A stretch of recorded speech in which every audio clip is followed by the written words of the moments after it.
پھر بھی انہوں نے جانتے پوچھتے مجھے اس جہنم میں کیسے دھکیل دیا۔ یہ سوچ ہی مجھے مارے ڈال رہی تھی کہ مجھے اس جہنم میں میرے ماں باپ نے جانتے پوچھتے دھکیلا ہے۔ اب مجھے یاد آ رہا تھا کہ کیسے میرے ابو کچھ دن تک سرگوشیوں میں اماں سے ساری باتیں کرتے رہے تھے۔ اس کا مطلب صاف ظاہر تھا کہ انہوں نے باقاعدہ منصوبہ بندی کر کے مجھے اس عذاب میں دھکا دیا ہے۔ کافی دیر تک وہ لڑکا یوں ہی کہے لگاتا رہا۔ حیرت کی بات تو یہ تھی کہ یہ سب کرتے ہوئے اس کی آنکھوں سے آنسو بھی نکل رہے تھے۔ اس کی آنکھوں سے ایسا بالکل بھی نہیں لگ رہا تھا کہ وہ ہنس رہا ہے۔ وہ واقعی ذہنی طور پر بے حد پسماندہ تھا۔ البتہ بیچ میں اس نے 2-3 بار مجھے بیوی اور بیگم کہا، جس سے یہ ظاہر ہوتا تھا کہ اس کے حواس سلامت ضرور ہیں لیکن اس کے قابو میں نہیں ہیں۔ وہ رات میری زندگی کی سب سے زیادہ بھیانک اور طویل ترین رات تھی۔ میں ہر صورت یہاں سے فرار ہو جانا چاہتی تھی۔ البتہ کل ولیمہ تھا اور ولیمے کے بعد مجھے ایک بار تو اپنے گھر جانا ہی تھا۔ میں اچھی طرح سے سوچ چکی تھی کہ میں اب اس گھر میں واپس کبھی نہیں آؤں گی، چاہے پھر میرے گھر پر اس کی وجہ سے کوئی مصیبت بھی کیوں نہ آئے۔ میں جانتے بوجھتے اس طرح کے عذاب میں ساری زندگی کبھی نہیں گزار سکتی تھی۔ اللہ اللہ کر کے یہ طویل اور کالی رات ختم ہوئی اور اگلے دن ولیمے کے بعد میں شام کے وقت رسم پوری کرنے کے لیے اپنے گھر واپس آ گئی۔ جب سب مہمان ایک ایک کر کے رخصت ہو گئی تو میں گویا پھٹ ہی پڑی۔ اماں ابا چپ کر کے میری باتیں سنتے رہے۔ میرے دل میں جو آیا میں نے انہیں سنایا اور ہر لحاظ سے ان دونوں کو مورد الزام ٹھہرایا۔ جب میں بول بول کر تھک گئی تو وہ وہیں فرش پر گرنے کے انداز میں بیٹھ کر سر پکڑ کر رونے لگی۔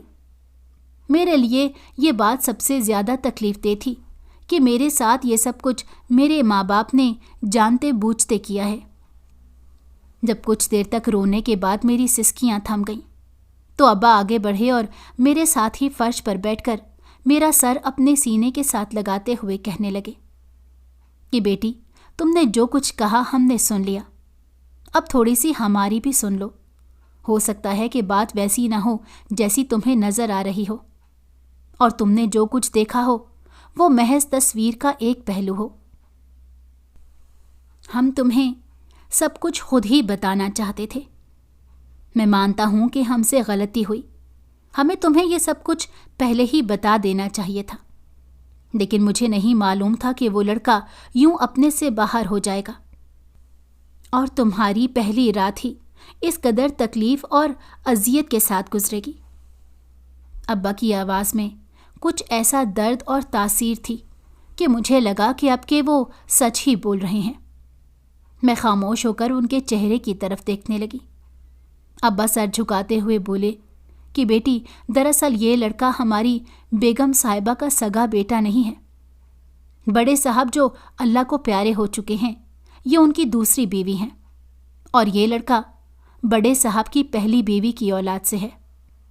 موجودہ بڑی بیگم صاحبہ کے ساتھ بڑے صاحب نے اس لیے شادی کی تھی کہ وہ اپنے بیٹے کی پرورش میں کوئی کمی نہ چھوڑیں، کیونکہ اس وقت یہ بچہ بہت چھوٹا تھا۔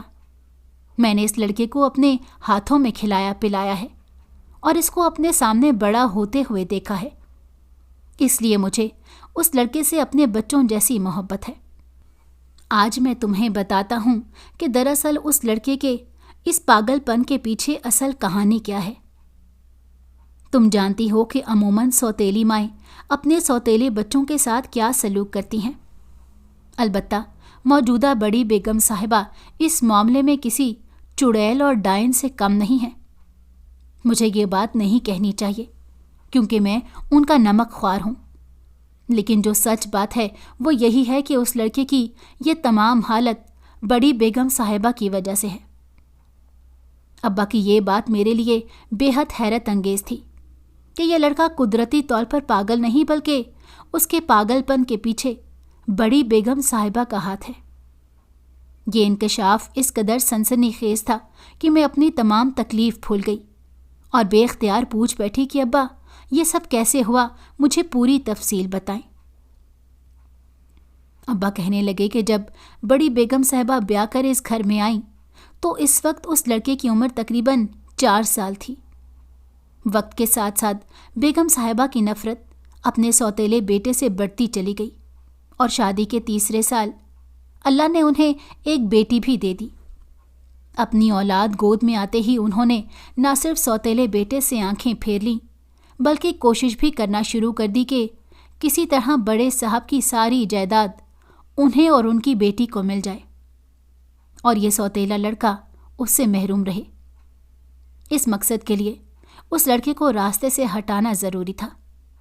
اس لیے بڑی بیگم صاحبہ نے نہ جانے کس طرح کی دوائیاں اس لڑکے کو کھانے میں ملا کر دینا شروع کی کہ اس کا دماغی توازن آہستہ آہستہ بگڑنے لگا۔ بڑے صاحب اس وقت زندہ تھے اور وہ یہ سب صورتحال دیکھ کر بے حد پریشان تھے۔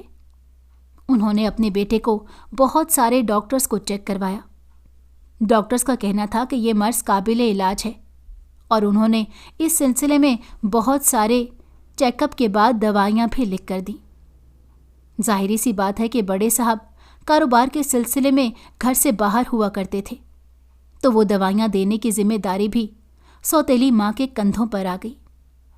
بڑی بیگم صاحبہ نے وہ دوائیاں کبھی بھی اس لڑکے کو نہیں دیں، بلکہ مزید وہی زہریلی اور نشہ آور دوائیاں اس لڑکے کو پلاتی رہیں، جس کی وجہ سے اس لڑکے کی حالت اور بھی بگڑتی چلی گئی۔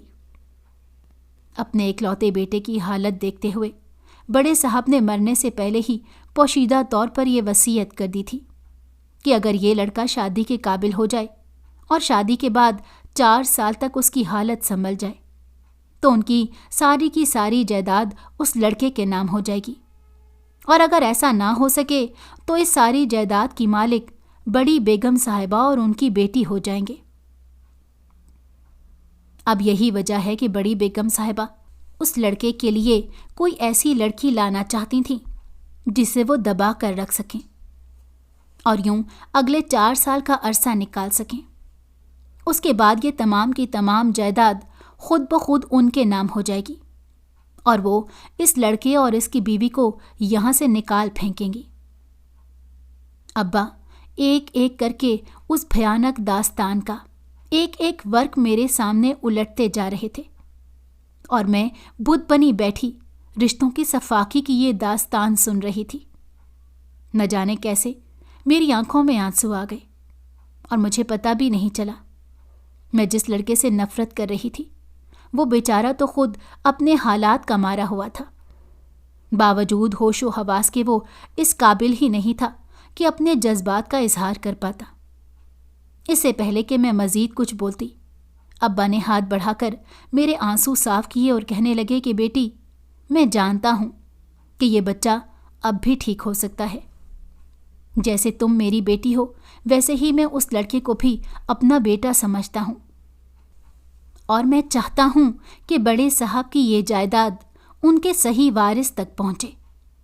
اسی لیے بڑی بیگم صاحبہ کی اس سازش میں میں نے جان بوجھ کر تمہارا نام شامل کروایا اور ان کے سامنے اپنے آپ کو لالچی ظاہر کیا۔